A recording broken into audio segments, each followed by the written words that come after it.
I want to say this, it's personal. I found it hard to say it. But I'm saying it not for my benefit, but from yours. When the Lord took Ruth, it's the hardest thing that's ever happened in my life. And I made up my mind, I'm not going to be a slave of the stiff upper lip. If I want to cry, I'm going to cry. If people don't like it, that's their problem.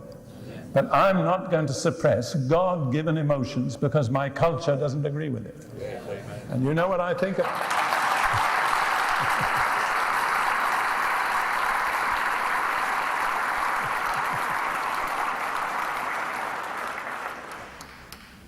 You know what I've observed? My family was a good family. They really were good people. But that stiff upper lip produces stunted, deformed personalities. They never really learn to express themselves. And something that's not expressed is something that's suppressed. So I've made up my mind, let people enjoy it or dislike it, but if I want to weep, I'm going to weep. I don't want to weep, but if I feel like weeping, I'll weep. And if I feel like dancing, I'll dance. The problem with me with dancing is, I used to be a great dancer. Believe me, I've led lots of congregations in dancing. But now, at this age in life, my feet just don't obey me. So I stand there and tap my feet, but I can't really let myself go. Anyhow. Then another very common place where rejection starts is at school.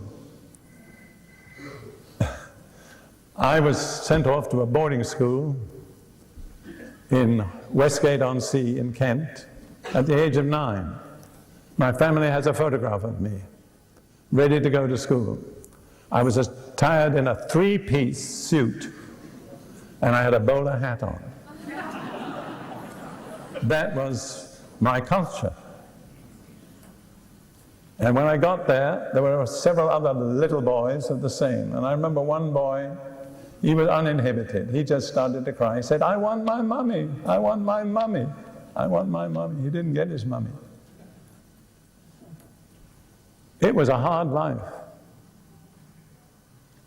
British life has often been hard, you know that? I don't have to tell some of you that. We've imprisoned ourselves in our own culture.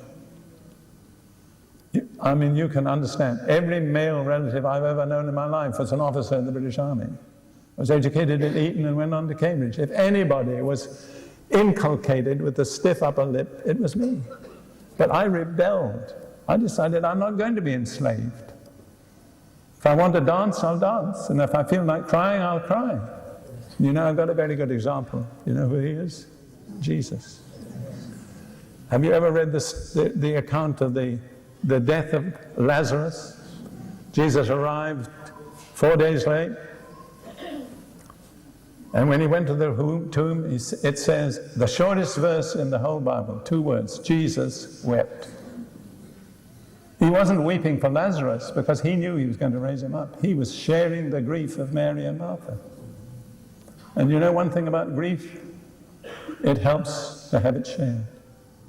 Oh, I've been so blessed since God took Ruth home. I can't count the number of people that have shared their love with me. My family has been wonderful. Absolutely wonderful. 3 of my daughters came one after another to Jerusalem to look after me. First, my African daughter, Jessica. How many of you met Jessica? A few.